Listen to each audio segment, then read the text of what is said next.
Mesdames, Messieurs, bonjour. Comme vous le savez, depuis la fin de l'année 2019, une maladie à virus baptisée coronavirus ou Covid-19 a frappé le monde en plein.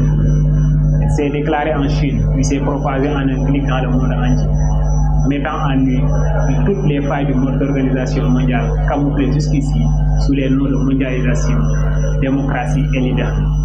Ainsi, le vocabulaire mondial se résume à coronavirus, Covid-19, confinement, cas, contact, mesures barrières, gel, masque, distanciation sociale, artémisia et chloroquine.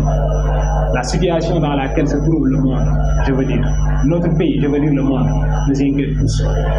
Et nous appelons à la responsabilité de tout un chacun pour que nous puissions venir à bout à cette pandémie. C'est fort de ce constat que l'Alliance pour le progrès de l'éducation, APE, a décidé de s'impliquer dans la lutte. Un combat qui se résume à l'information, sensibilisation, alerte et prise de conscience. En effet, il a été noté que si la Chine s'est sauvée de la pandémie grâce à la discipline résultante de sa dictature, l'Europe et l'Amérique, victimes de leur démocratie et de leur liberté, l'Afrique sera consumée par l'inconscience.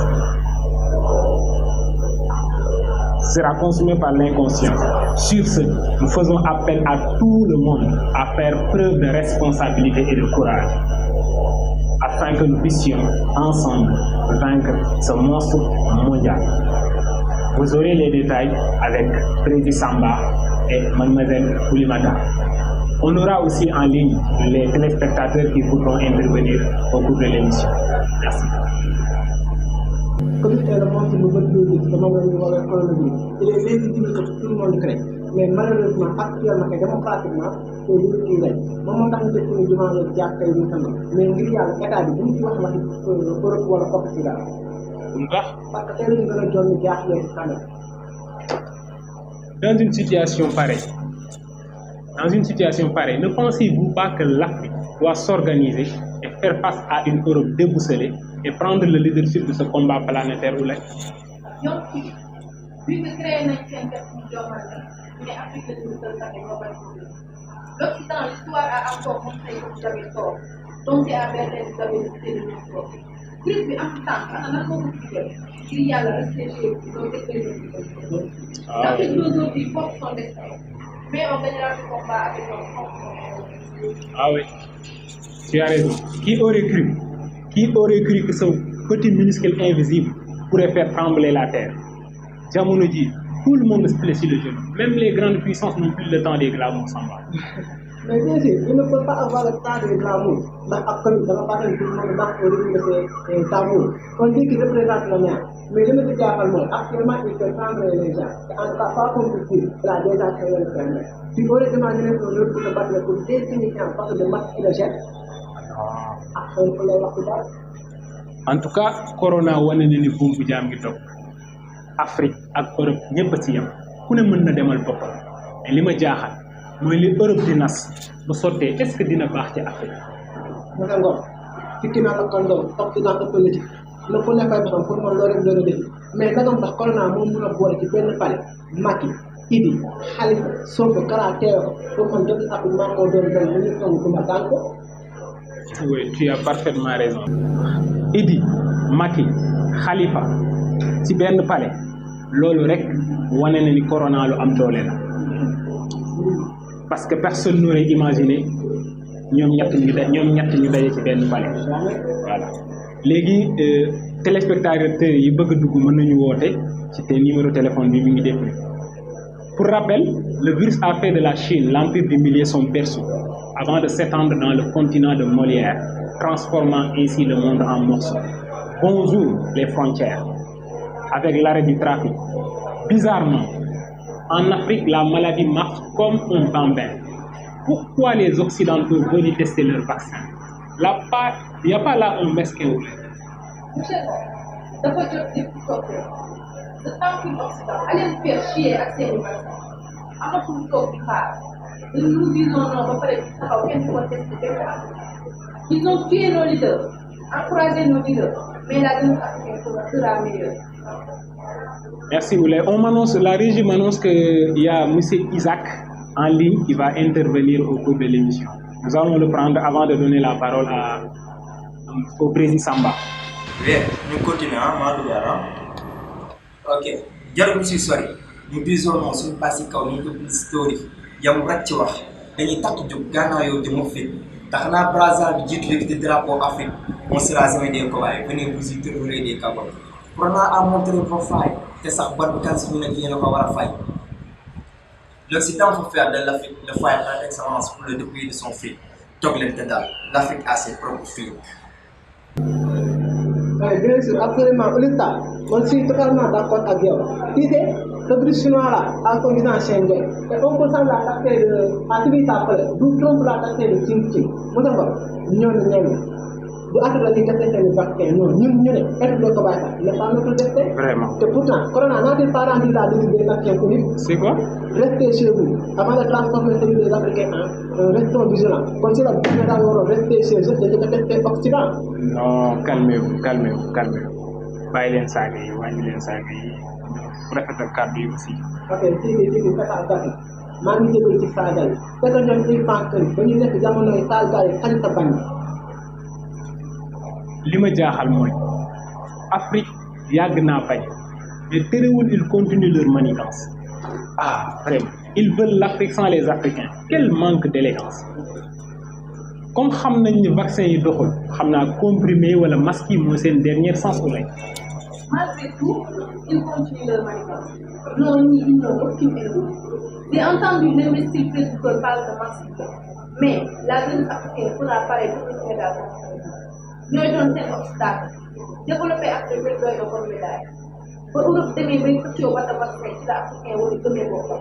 Jarama Aaron Médecin. Ba léegi damay continuer comme président ma sœur daanale actuellement ba léegi nii ñoo ngi continuer seen xeex pour forme de caractère supprimé mais fii yàlla wax leen ne ñun soxla wuñu seen ndimbal muy vaccin muy masque wala gel pour comprimer il nous faut comme des cobayes et notre Afrique un laboratoire alors il n'y a pas de problème qu'ils viennent ils vont utiliser des capables armés d'intelligence d'expérience et de sagesse donc pratiquement des laboratoires et nous avons j'ai entendu dire Macron mën a ay masque bleu wallahi bu toll dina mel ni masque Sénégal contre bleu yi te remarque suñu gouvernement yi ñoom ñoo war a consommer local et pourquoi pas ñu dem seeti taal mu defal ñu ay masque parce que yoo xam ne dañu mën a aar. Vraiment. Absolument. Tu as parfaitement raison. Parce que nos gouvernements aussi on ne les comprend pas. Il ne faut pas avoir peur. Non. C'est une question de courage. La population est derrière et soutiendra jusqu'au bout. Mais ayez le courage de dire non. Et nous allons vous soutenir, nous allons vous supporter et nous allons être derrière jusqu'à la fin. Mais si eux qui sont devant n'arrivent pas à dire non, et nous mots là, ça ne serviront à rien. En tout cas, je dis non et je pense comme vous le dites. Tu as la capacité d'oser dire non, n'est-ce pas? Ah oui. Bon, la jeunesse est là, nous disons non. Tout le monde dit nous disons non, pas. Il faut que le gouvernement vienne éveiller. Bon, nous venons de demander une boîte. Le corona a montré les preuves de cette boîte. Oui, parce qu'avec les nouvelles découvertes, l'Afrique peut vaincre la Covid. On a l'exemple du Madagascar avec son Covid organique. L'artémisia qui pousse partout en Afrique comme des champignons. Mais hélas, jusqu'à maintenant, l'Afrique n'utilise même pas le Covid organique pour traiter cette maladie. Et pourtant, le Madagascar fait ses preuves. Mais nous avons après parce que l'artémisia, beaucoup de gens nous mais il faut que nous mettons nous gouvernement en particulier mais l'OMS a perdu sa crédibilité. L'OMS a interdit la chloroquine. La chloroquine fait ses preuves. L'OMS a interrompu ses tests.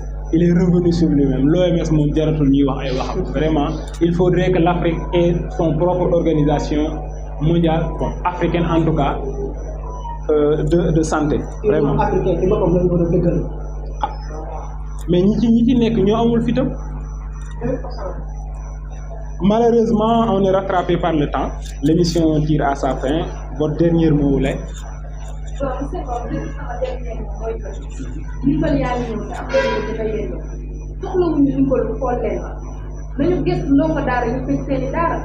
borom kër yi xamal te jàpp ñu dara ngir yàlla jëf leen te bu leen weer jox leen te bañ koo wax àdduna loolu dong la ouais parce que nit ki ngay dimbali aussi nga koy weer ñun ñëpp ay gor lañ peut-être mën nga ñàkk mais tu préfères souffrir chez toi que nga génn ñu lay weer di lay jël ci ay caméra ñu lay filmer di wane ni yow da ngay tàllal loxo parce que ñun africain dafa bokk ci suñu jom ñun jàpp nañ ni loxo bi féete kaw moo ëpp daraja fuuf loxo bi féete suuf. Samba, votre dernier mot. man dama jot quoi mais comme d'habitude rek ñu koy waxee waxoon na xanaa ma waxal ko rek nuyoo te bañ a joxe loxo. Ah oui, c'est ça. Nous soit à dire donc que voilà bon comme d'habitude rek dafa la sensibilisation rek waxoon naa ko waxati ko nuyoo te bañ a joxe loxo donc que bu ko waxee wala nga koy sotti wala nga toxo bon dina am toog saabu ba ne fàtte ka gel ñu fàtte ne takku jóg taxaw na corona mën nañ ko fekkee comme ni ko mag ñi baax di waxee donc ay fen ba mujj ci yaakaar naa ne moo gën wéy dëgg ba loolu ci. Ah oui, effectivement. Même s'il s'agit de vivre en présence du virus, il ne s'agit pas de vivre avec le virus. Au Sénégal, on est tenté de confondre vivre en présence du virus et vivre avec le virus. Vivre en présence du virus, c'est respecter les mesures barrières tout en vaquant à nos occupations. Vivre avec le virus, c'est aller dehors, faire du n'importe quoi, tomber malade ou transmettre le virus à d'autres personnes, surtout à nos personnes âgées. Et j'appelle aussi, je lance un appel à la jeunesse africaine et surtout celle sénégalaise. Moi, il m'est difficile de comprendre une jeunesse qui est prête à lutter, à sortir la nuit pour affronter la police, la gendarmerie, jeter des grenades, brûler des pneus partout dans ce pays, rien que pour avoir la liberté de sortir la nuit et aller dans les plages. Cette même jeunesse a hurlé comme cette même jeunesse a crié un cri de soulagement lorsque le président de la République, via le ministre de l'Éducation nationale, a annoncé l'arrêt ou bien l'annulation des cours des reprises des cours. Je ne comprends pas. Ça serait l'inverse. La jeunesse devrait dire, nous sommes prêts à confronter la maladie et aller dans les salles. Parce qu'une jeunesse qui est prête à aller dans les salles de sport, aller dans les plages, cette même jeunesse refuse d'aller à l'école parce que, disent-elles, la maladie peut les attraper là-bas et dans les plages. Moi, je me dis souvent, entre le corona et les conconnants, qu'est-ce qui fera plus de dégâts? Merci.